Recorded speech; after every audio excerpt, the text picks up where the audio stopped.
देखो दोस्तों, कल बात कर रहे थे अपन अधिगम की। इसकी बात कर रहे थे अधिगम की, है ना। अधिगम की बात कर रहे थे तो अधिगम के बारे में अपन ने कल बच्चों का कमेंट मैंने देखा था। उस कमेंट में बच्चों ने लिख रखा था कि सर आपने हमारे को मनोविज्ञान के बारे में नहीं बताया, शिक्षा के बारे में नहीं बताया, शिक्षा मनोविज्ञान के बारे में नहीं बताया। देखो बेटा, एक ऐसी बात है कि जो ये तीनों टॉपिक है वह आपके सिलेबस में नहीं है। क्या नहीं है? सिलेबस में नहीं है। आपको सिलेबस के अनुसार पढ़ना है। पहले तो सबसे पहले किसी भी चीज़ की तैयारी करो, आपको सिलेबस पूरा याद होना चाहिए कि क्या पढ़ रहे हैं, क्या पढ़ना चाहिए, क्या नहीं पढ़ना चाहिए। क्योंकि वह दोनों तीनों टॉपिक है, मनोविज्ञान शिक्षा और शिक्षा मनोविज्ञान, वह दो तीन टॉपिक है, वह आपके एक जनरल नॉलेज के लिए है। लेकिन मैं आज आपको उसके बारे में भी थोड़ा बहुत वैसे बेसिक नॉलेज बता देता हूँ। कौन सी नॉलेज? बेसिक नॉलेज बता देता हूँ। वैसे तो उससे कोई मतलब भी नहीं है, लेकिन आपको थोड़ी बहुत बेसिक नॉलेज उसके बारे में बता देता हूँ। वो भी मैं आपको समझाऊंगा नहीं, वैसे मैं आपको बोर्ड के ऊपर में वैसे ही आपको बता देता हूँ। देखो, जो मनोविज्ञान होती है, क्या होती है? मनोविज्ञान होती है जो मनोविज्ञान को अंग्रेजी के अंदर साइकोलॉजी कहा जाता है। क्या कहा जाता है? साइकोलॉजी कहा जाता है। क्या कहा जाता है? साइकोलॉजी कहा जाता है। यानी मनोविज्ञान को अंग्रेजी के अंदर साइकोलॉजी कहा जाता है। ये साइकोलॉजी शब्द अंग्रेजी भाषा का शब्द है। अगर साइकोलॉजी शब्द की अपन उत्पत्ति की बात करें, किसकी बात करें? उत्पत्ति की बात करें तो साइकोलॉजी की उत्पत्ति एक ग्रीक भाषा से हुई है। किस भाषा से? ग्रीक भाषा। कई वैज्ञानिक लैटिन भाषाएं बताते हैं, लेकिन अगर आपको कौन सी भाषा करनी है? ग्रीक भाषा। अगर आपको फिर ऑप्शन के अंदर ग्रीक भाषा नहीं है तो फिर आपको करनी है लैटिन भाषा। देखो, जो मनोविज्ञान को अंग्रेजी के अंदर साइकोलॉजी कहा जाता है, मैंने कहा कि जो साइकोलॉजी है उसकी उत्पत्ति ग्रीक भाषा या लैटिन भाषा से हुई है, जो दो शब्दों से मिलकर बना हुआ है, साइकी प्लस लोंगस, जिसका मतलब होता है, साइकी का मतलब आत्मा और लोंगस का मतलब होता है विज्ञान। क्या होता है? विज्ञान होता है। तो मनोविज्ञान की परिभाषा की बात करें तो मनोविज्ञान की परिभाषा होती है, यानी किसी भी विषय वस्तु को देखकर हमारे मन में विचार आना है, मनोविज्ञान कहलाता है। देखो, जो मनोविज्ञान शब्द है उसका सर्वप्रथम प्रयोग एक वैज्ञानिक थे, रुडोल्फ गोयल। कौन थे? रुडोल्फ गोयल। वह उन्होंने सबसे पहले प्रयोग किया था 1590 में। कब किया था? 1590 में। जो रुडोल्फ गोयल थे वह एक मनोवैज्ञानिक थे। कहाँ थे? मनोवैज्ञानिक, एक दार्शनिक मनोवैज्ञानिक थे। वह कहाँ थे? यूनान के। तो आप इस चीज को ऐसे बोल सकते हो कि जो मनोविज्ञान शब्द है वह यूनान देश का शब्द है। अब जो रुडोल्फ गोयल था उसने एक पुस्तक लिखी थी, साइकोलॉजिया। क्या लिखी थी? साइकोलॉजिया। उस पुस्तक में मनोविज्ञान की उसने पूरा विस्तार बताया है। जो साइकोलॉजिया शब्द है वह ग्रीक भाषा या लैटिन भाषा का शब्द है। उसका मैंने आपको अर्थ बता दिया कि आत्मा और आत्मा का विज्ञान, यानी साइकोलॉजी को सर्वप्रथम आत्मा का विज्ञान कहा गया था। क्या कहा गया था? आत्मा का विज्ञान कहा गया था। मनोविज्ञान का जो पहले ग्रंथ था उसको दर्शन शास्त्र कहा जाता। दर्शन शास्त्र किसे कहते हैं? कि जिस शास्त्र को देखकर हम ज्ञान ग्रहण करते हैं उसको दर्शन शास्त्र कहा जाता है। लेकिन दर्शन शास्त्र से मनोविज्ञान को अलग कर दिया। किसने? विलियम हुंड ने। किसने कर दिया? विलियम हुंड ने कर दिया। कब कर दिया? कि 1890 में एक जर्मनी का शहर था। कौन सा? जर्मनी का शहर था लिप्जिंग शहर। कौन सा? लिप्जिंग शहर। उसका एक विद्यालय था, कार्ल मार्क्स विश्वविद्यालय। क्या नाम था? कार्ल मार्क्स विश्वविद्यालय। उसका नाम बदलकर कार्नेल विल्स कर दिया गया है। कार्नेल विल्स कर दिया गया है। उसमें प्रयोग किया था उसको, उसने वहां से मनोविज्ञान की क्या कर दी? मनोविज्ञान को दर्शन शास्त्र से अलग कर दिया गया। मनोविज्ञान को सबसे पहले आत्मा का विज्ञान कहा था। किसका विज्ञान कहा था? आत्मा का विज्ञान कहा था। अरस्तु, देकार्ट, प्लेटो और रेविनी ने कहा था। किसने कहा था? अरस्तु, देकार्ट, प्लेटो और रेविनी ने। जो मन या मस्तिष्क का विज्ञान कहा था वह जॉन लॉक व पैम्पोलॉजी ने कहा था। जो मन या मस्तिष्क का विज्ञान कहा था वह विलियम हुंड, विलियम जेम्स और चैडविक और एडविन ने कहा था। जो व्यवहार का विज्ञान कहा था वह वाटसन व स्किनर ने कहा था। वुडवर्थ ने भी कहा था। ये जनरल नॉलेज थी, वैसे उसको बताने की कोई जरूरत नहीं है। अगर आपके पास टाइम बचेगा तो मैं आगे की क्लास में पूरा टॉपिक बॉय लेके आऊंगा, ठीक है। अब देखो अपन बात कर रहे थे अधिगम स्थानांतरण। कौन सा? अधिगम स्थानांतरण। जो अधिगम स्थानांतरण में हम बात कर रहे थे, जो पहला अपन ने पढ़ लिया था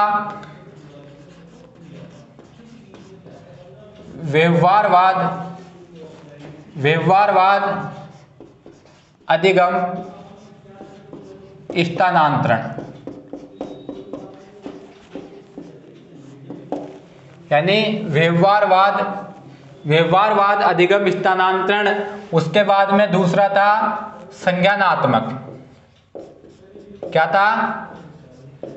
संज्ञानात्मक अधिगम स्थानांतरण। अब देखो व्यवहारवाद अधिगम स्थानांतरण, संज्ञानात्मक अधिगम स्थानांतरण। जो व्यवहारवाद अधिगम स्थानांतरण है उसको 3 भागों में बांटा गया था। तो मैंने आपको पहला बताया था सकारात्मक, दूसरा बताया था नकारात्मक और तीसरा बताया था शून्य स्थानांतरण। उनके बारे में अपन चर्चा कर चुके थे और आज चर्चा करेंगे संज्ञानात्मक अधिगम स्थानांतरण। कौन सा?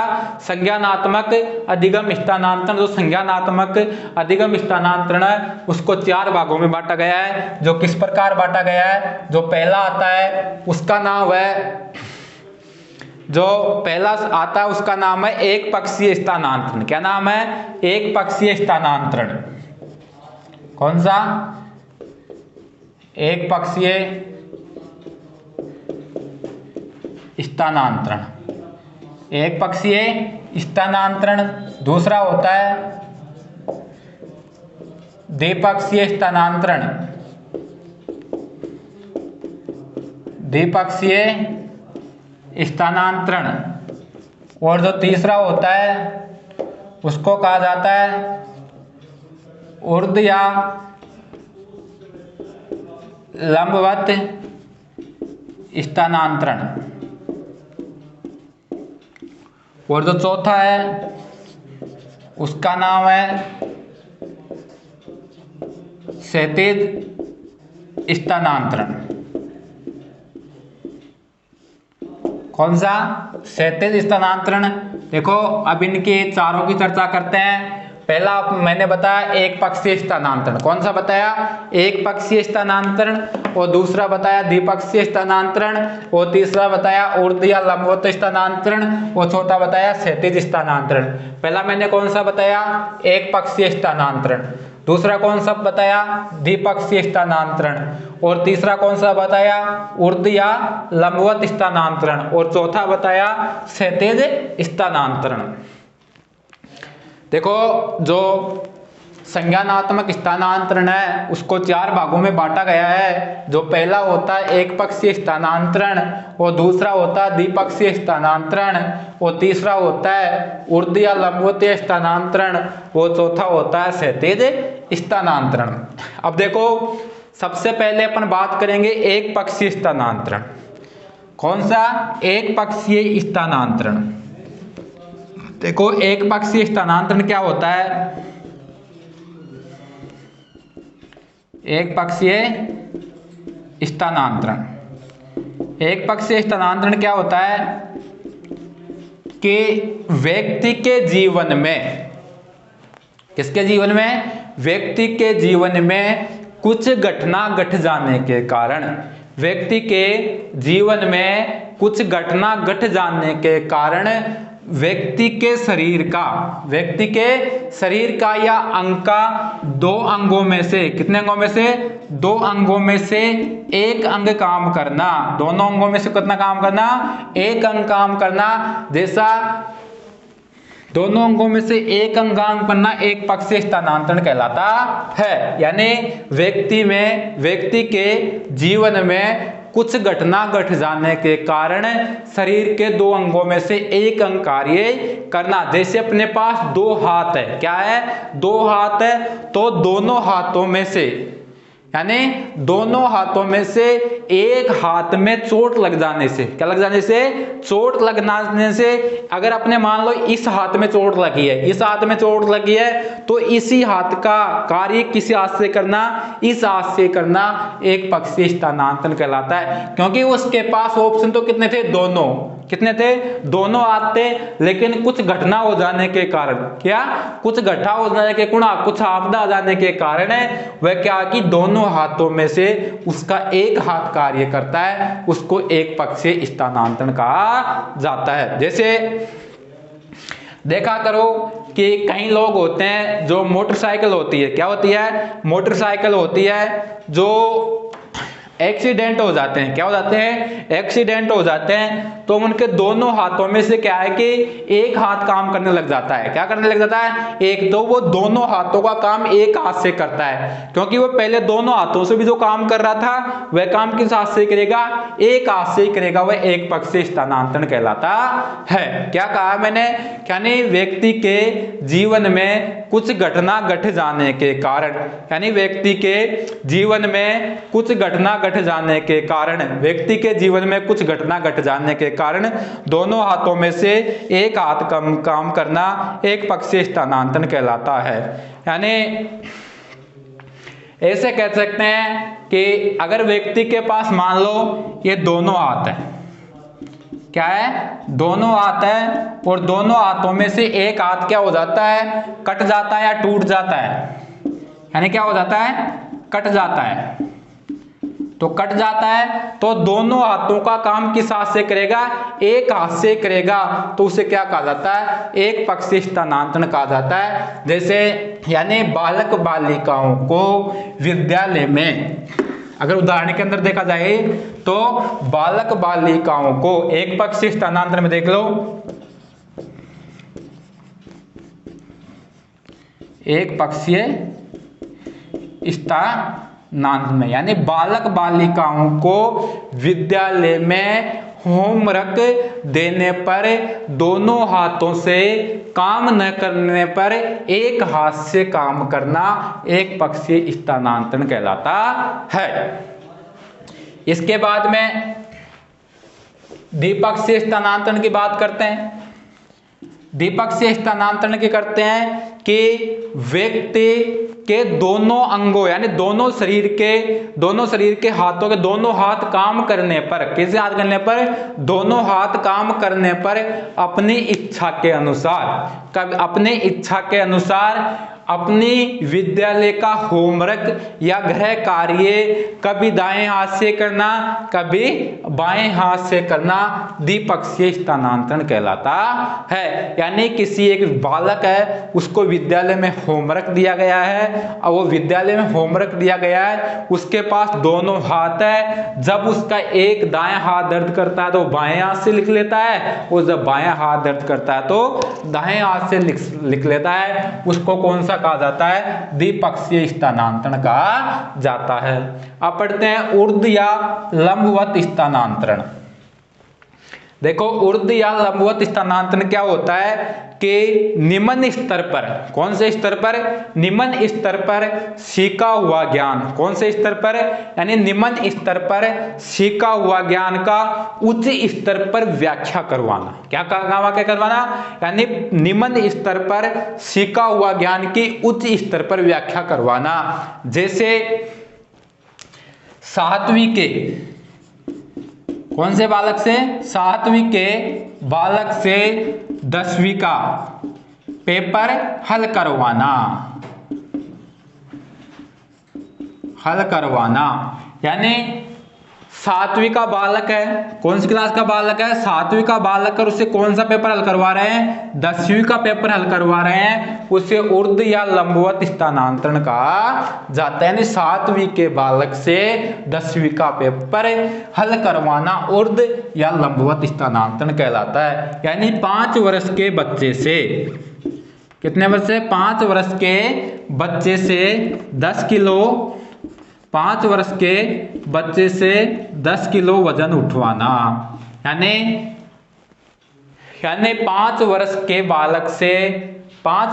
बालक से 10 किलो का वजन उठाना या ऊर्ध्व लंबवत स्थानांतरण कहलाता है। अब इसके बाद में पढ़ते हैं क्षैतिज स्थानांतरण।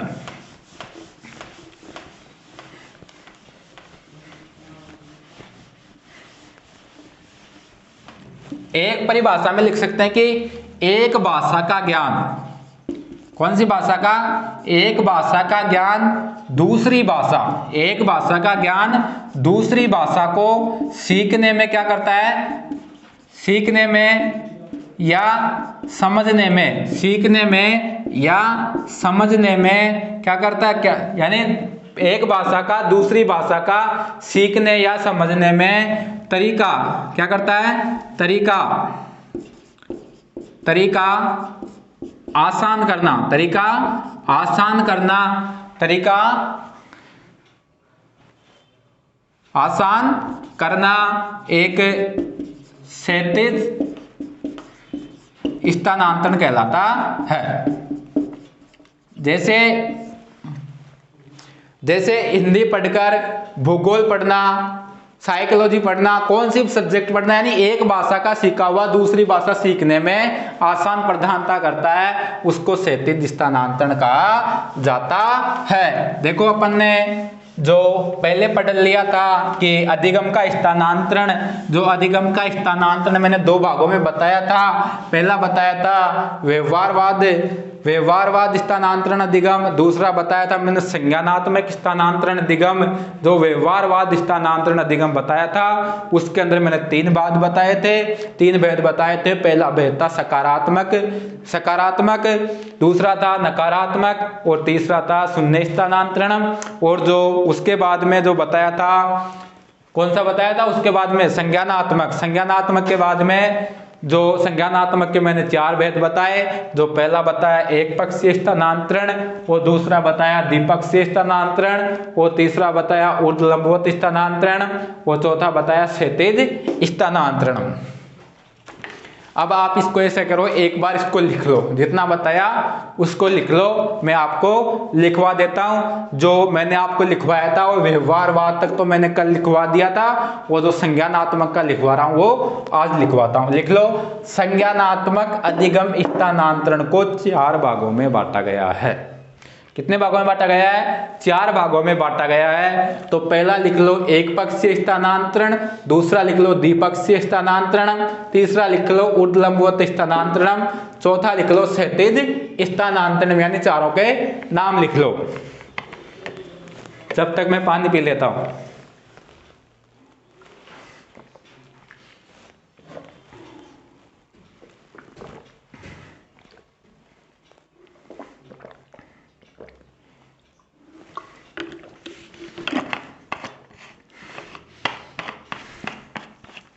देखो, लिख लिया होगा आपने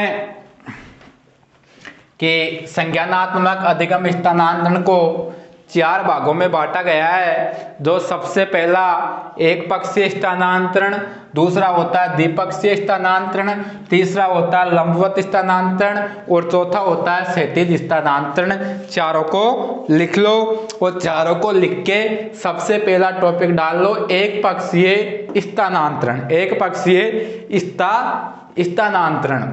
अब एक पक्षीय स्थानांतरण डाल के उसमें लिख लो, एक पक्षीय स्थानांतरण के अंदर तीर का निशान लगा के फिर लिख लो कि जीवन में, क्या लिखोगे? कि जीवन में कुछ घटनाओं के कारण, क्या लिखोगे? कि जीवन में कुछ घटनाओं के कारण जब, यानी जीवन में कुछ घटनाओं के कारण जब मनुष्य के शरीर का, यानी जीवन में कुछ घटनाओं के कारण मनुष्य के शरीर का एक अंग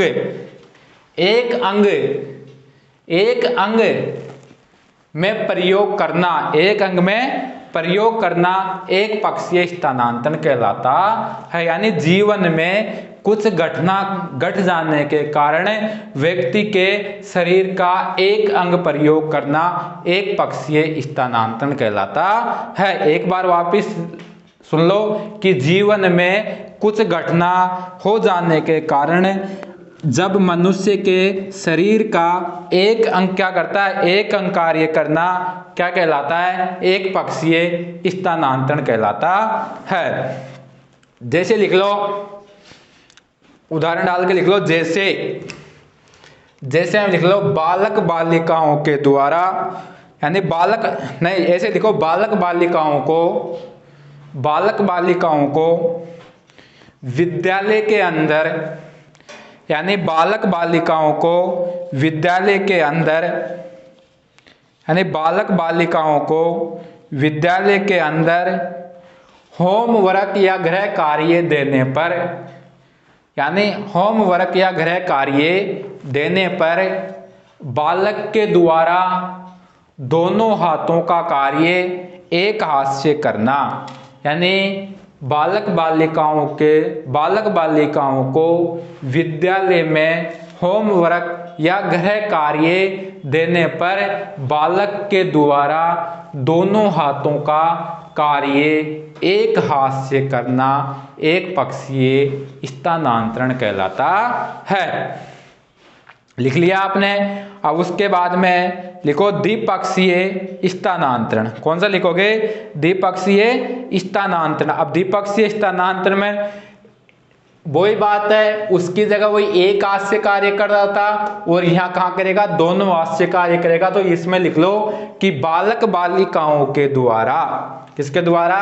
बालक बालिकाओं के द्वारा बालक बालिकाओं को विद्यालय में दिया गया गृह कार्य, यानी बालक बालिकाओं को विद्यालय में दिया हुआ गृह कार्य बालक बालिकाओं के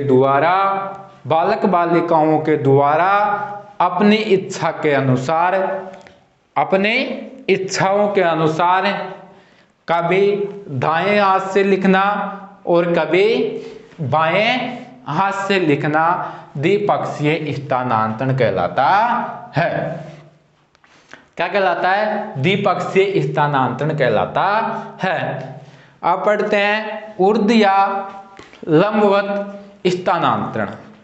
देखो ऊर्ध्व या लंबवत स्थानांतरण है, उसके बारे में जो चर्चा कर रहे हैं वह मैंने कहा था कि लिख लो, इसके अंदर भी मैंने कहा था कि जो निम्न स्तर के बच्चों से, किसी स्तर से, यानी निम्न स्तर के बच्चों से उच्च स्तर पर क्या करवाना, व्याख्या करवाना ऊर्ध्व स्थानांतरण कहलाता है। यानी निम्न स्तर के बच्चों को उच्च स्तर पर व्याख्या करवाना, यानी निम्न स्तर के बच्चों को उच्च स्तर पर व्याख्या करवाना ऊर्ध्व या लंबवत या स्थानांतरण कहलाता है। यानी निम्न स्तर के बच्चों से उच्च स्तर पर व्याख्या करवाना ऊर्ध्व या लंबवत स्थानांतरण कहलाता है। जैसे लिख लो, सातवीं के, क्या लिखोगे? सातवीं के बालक से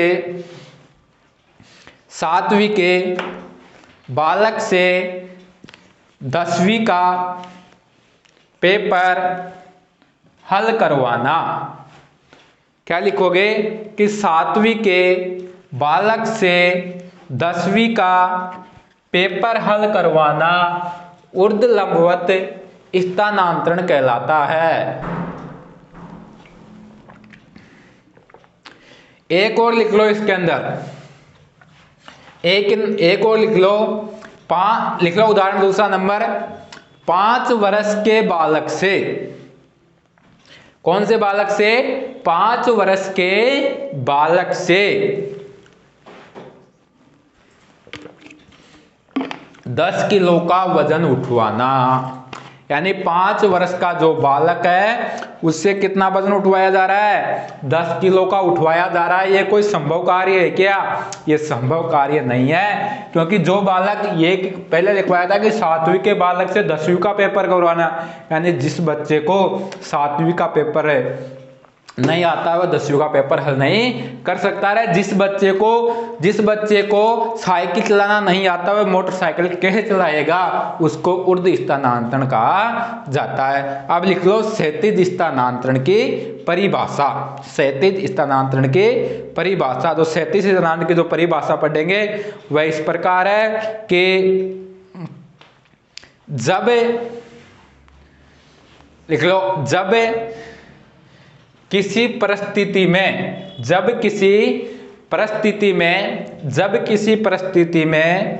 अर्जित ज्ञान को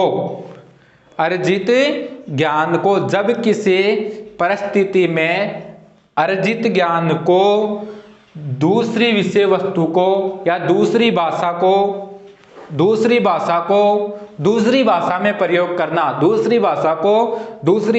में प्रयोग करना क्षैतिज स्थानांतरण कहलाता है। यानी जब किसी परिस्थिति में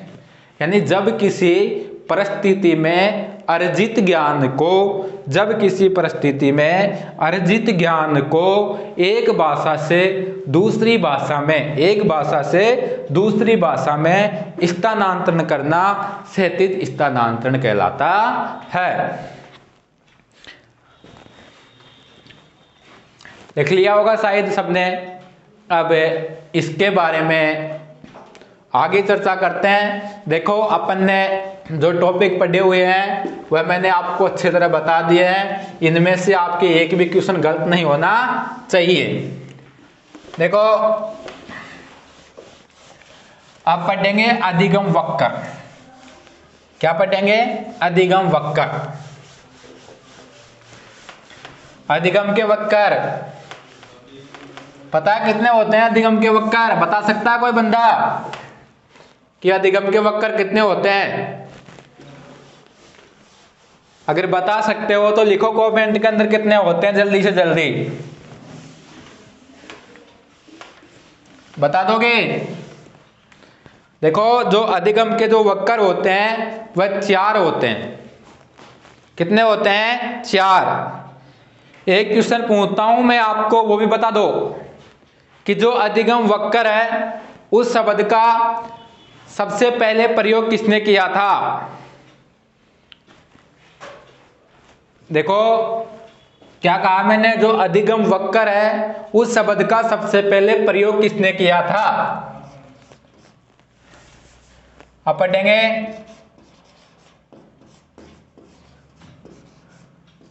अधिगम वक्र। अधिगम वक्र, मैंने आपसे पहले तो यह पूछा था कि अधिगम वक्र कितने प्रकार का होता है, और वो अधिगम वक्र है उस शब्द का सबसे पहले प्रयोग किसने किया था। देखो दोस्तों, जो ये अधिगम वक्र है उसका जो सबसे पहले प्रयोग किया था वह जेरोन ब्रूनर ने किया था। किसने किया था? अधिगम वक्र का सबसे पहले प्रयोग जेरोन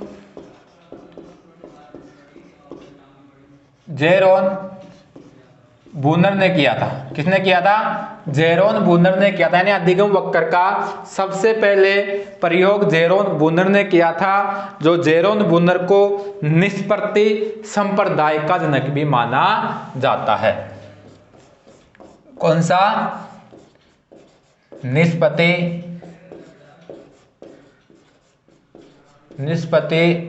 संप्रदाय का जनक। निष्पत्ति संप्रदाय का जनक किसको माना जाता है? जेरोन ब्रूनर को। किसको? जेरोन ब्रूनर को। यानी निष्पत्ति संप्रदाय का जनक जेरोन ब्रूनर को माना जाता है। अब देखो, अब पढ़ते हैं अधिगम वक्र की परिभाषा। अधिगम वक्र किसे कहते हैं?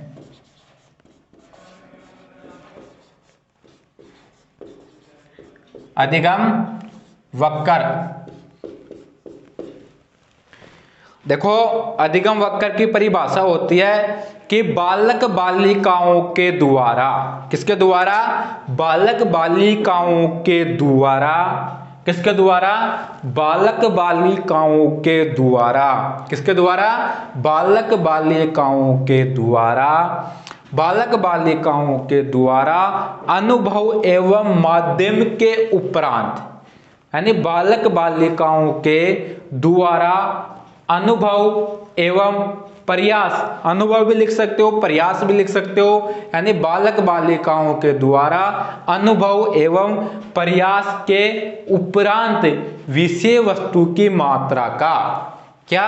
विषय वस्तु की मात्रा का पता लगाना, क्या करना? यानी पता लगाना ही अधिगम वक्र कहलाता है। यानी बालक बालिकाओं के, किसकी? यानी बालक बालिकाओं के अनुभव एवं अभ्यास के उपरांत उनकी विषय वस्तु का पता लगाना ही अधिगम वक्र कहलाता है। क्या कहलाता है? अधिगम वक्र कहलाता है। देखो, अधिगम वक्र कहलाता है, लिख लो इसको, इतना लिख लो, अधिगम वक्र लिख लो, अधिगम वक्र, अधिगम वक्र, सबसे पहले टॉपिक डाल लो अधिगम वक्र, अधिगम वक्र का टॉपिक डाल के अब लिखो, अब लिखो कि अधिगम वक्र का, अधिगम वक्र शब्द का सबसे पहले प्रयोग, अधिगम वक्र का सबसे पहले प्रयोग जेरोन ब्रूनर ने किया था। अधिगम वक्र का सबसे पहले प्रयोग जेरोन ब्रूनर ने किया था। देख लो, जेरेन ब्रूनर को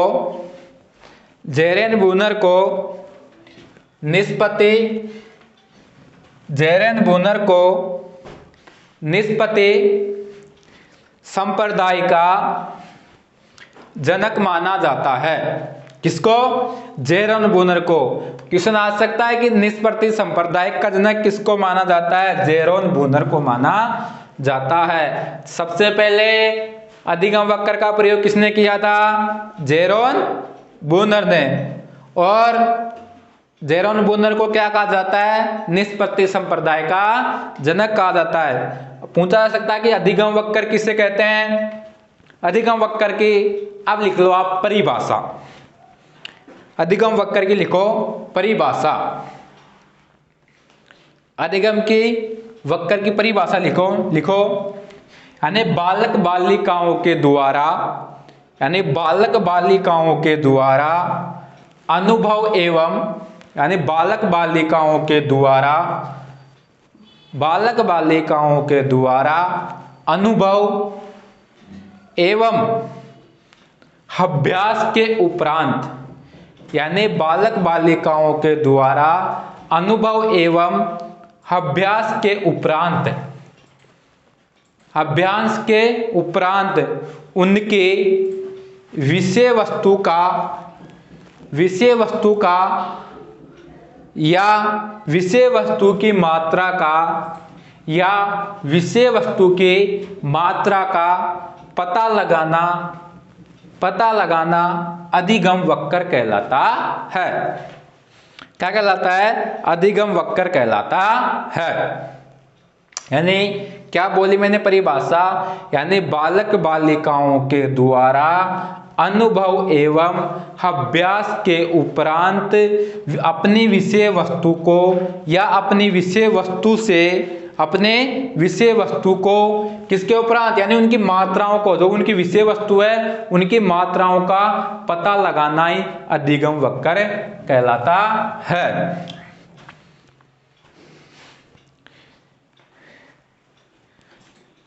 लिख लिया?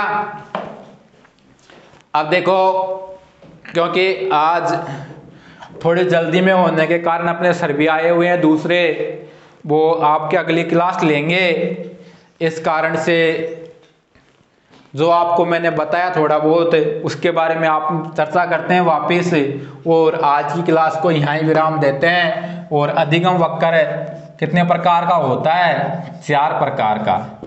कितने प्रकार का होता है? अधिगम वक्र को 4 भागों में बांटा गया है। किसने 4 भागों में बांटा गया है। एक तो होता है सरल रेखीय वक्रीकर, उत्तरोत्तर, उत्तोदर, और एक और होता है एक पक्षीय। उसके आधार पर अपन इसके बारे में अगली कक्षा में चर्चा करेंगे। तो जितना पढ़ाया उसका एक बार आपको वापस मैं रिवीजन करवा देता हूं। देखो, मैंने कहा कि जो अधिगम स्थानांतरण होता है उसको 2 भागों में बांटा गया है। पहला होता है व्यवहारवाद, दूसरा होता है संज्ञानात्मक। जो व्यवहारवाद होता है उसको 3 भागों में बांटा गया है, जो संज्ञानात्मक होता है उसको 2 भागों में बांटा गया है। देखो, जो व्यवहारवाद होता है उसको 3 भागों में कौन कौन से में बांटा गया है। पहला होता है सकारात्मक, दूसरा होता है नकारात्मक, और तीसरा होता है शून्य स्थानांतरण। कितने भागों में बताया? पहला होता है सकारात्मक, दूसरा होता है नकारात्मक, और तीसरा होता है शून्य स्थानांतरण। पहले मैंने सकारात्मक में बताया कि पूर्व में सीखा हुआ ज्ञान नवीन ज्ञान सीखने में अगर सहायता उत्पन्न करता है तो उसे सकारात्मक स्थानांतरण कहते हैं। और नकारात्मक स्थानांतरण बताया कि पूर्व में सीखा हुआ ज्ञान नवीन ज्ञान सीखने में कभी बाधा उत्पन्न करता है, उसे नकारात्मक स्थानांतरण कहते हैं। शून्य स्थानांतरण के बारे में बताया कि पूर्व में सीखा हुआ ज्ञान नवीन ज्ञान सीखने में कभी सहायता उत्पन्न न कभी बाधा उत्पन्न करता है, उसे शून्य स्थानांतरण कहा जाता है। और उसके बाद में अपन पढ़ते हैं संज्ञानात्मक स्थानांतरण। तो संज्ञानात्मक स्थानांतरण के मैंने 4 भेद बताए। जो पहला होता है एक पक्षीय स्थानांतरण, दूसरा होता है द्विपक्षीय स्थानांतरण, और तीसरा होता है ऊर्ध्व या लंबवत स्थानांतरण, और चौथा होता है क्षैतिज स्थानांतरण। जो पहला अधिगम वक्र का एक पक्षीय स्थानांतरण है उसके बारे में मैंने कहा कि व्यक्ति के जीवन में कुछ घटना घट जाने के कारण, व्यक्ति के जीवन में कुछ घटना घट जाने के कारण शरीर का एक कार्य करना एक पक्षीय स्थानांतरण कहलाता है। जैसे बालक बालिकाओं को द्वारा विद्यालय में गृह देने, यानी बालक बालिकाओं के द्वारा विद्यालय में गृह कार्य देने पर दोनों हाथों में से किसी एक हाथ का कार्य करना, दोनों हाथों का कार्य एक हाथ से करना एक पक्षीय स्थानांतरण कहलाता है। अब द्विपक्षीय स्थानांतरण, द्विपक्षीय स्थानांतरण में कहा था मैंने कि बालक बालिकाओं के द्वारा विद्यालय में गृह कार्य देने पर दोनों हाथों में से अपने किसी एक से कार्य करना, यानी जब मन मर्जी हो जब दाएं से कर लेना, जब मन मर्जी हो जब बाएं से करना है, उसको द्विपक्षीय स्थानांतरण कहा जाता है। ऊर्ध्ववर्त का बताया था, लंबवत का बताया था। ऊर्ध्ववर्त में कहा था मैंने कि 7 वर्ष के बच्चे से 10वीं का पेपर हल करवाना, यानी एक बच्चा जो 7वीं कक्षा में पढ़ रहा है उसे 10वीं का पेपर हल करवा रहा है, वह क्या होता है? लंबवत। यानी 5 वर्ष के बालक से क्या करवाना? 10 किलो वजन उठाना, क्या कहलाता है? लंबवत स्थानांतरण कहलाता है। एक पक्षीय स्थानांतरण यानी पूर्व में अर्जित ज्ञान की कुछ परिस्थितियों में अर्जित ज्ञान को एक विषय वस्तु का ज्ञान दूसरी विषय वस्तु में प्रयोग करना क्षैतिज स्थानांतरण कहलाता है। और आज की क्लास को यहाँ ही विराम देते हुए, क्योंकि अपने जो दूसरे सर हैं वो मैथ के आए हुए हैं, उनको भी क्लास देना जरूरी है, इसके बारे में अपन चर्चा करेंगे। कल अधिगम वक्र के ये पढ़ेंगे चारों, वो चारों पढ़ने के बाद में अपन करेंगे सिद्धांत। आज के बाद में अपनी क्लास को 2 दिन के अंदर खत्म कर देंगे, आपका अधिगम पूरा हो जाएगा। अधिगम का पूरा होने के बाद अपन व्यक्तित्व है, व्यक्तित्व के बाद में अभिप्रेरणा, और अभिप्रेरणा के बाद में जो आपकी शिक्षण विधियां हैं उनके बारे में अपन चर्चा करेंगे। क्योंकि एक शिक्षण विधियां एक ऐसी चीज है कि उसके अंदर से आपको डायरेक्ट क्वेश्चन पूछा जाएगा, क्योंकि वो और विषय वस्तु की तरह नहीं है। क्योंकि जैसे मूल्यांकन है वो आरटी है और एनसीएफ है, उनके अंदर से डायरेक्ट क्वेश्चन पूछा जाएगा, जो उनकी चर्चा अपन इस अधिगम को पूरा होने के बाद करेंगे। और आज की क्लास को अपन यहीं विराम देते हुए नमस्कार दोस्तों, धन्यवाद।